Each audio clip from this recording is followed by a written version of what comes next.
This diagram illustrates the distinct phases of what leaders experience as they ascend to broader roles. The first phase I call ascend, and it's the place where leaders first experience what we call altitude sickness, the fact that things are different and look different from a higher elevation.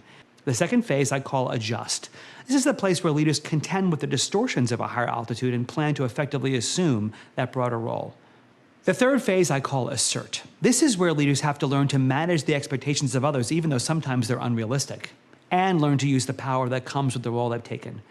And finally, the last phase I call effect, where we see what truly exceptional executives look like in action. While this framework helps us organize the content of our conversation, by no means is it an accurate depiction of what actually feels like to rise up. The experience of leaders as they rise to broader responsibilities is anything but linear and orderly. It can be bumpy, iterative, and emotionally very taxing.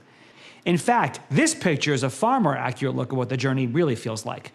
Here you see some of the aerialists of the early 1920s preparing to cross the wing of a flying airplane.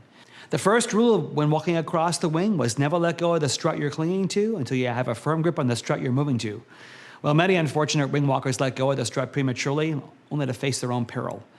While other wing walkers gripped the strut so tightly and froze in fear that they were unable to let go of either strut, and they got paralyzed in between.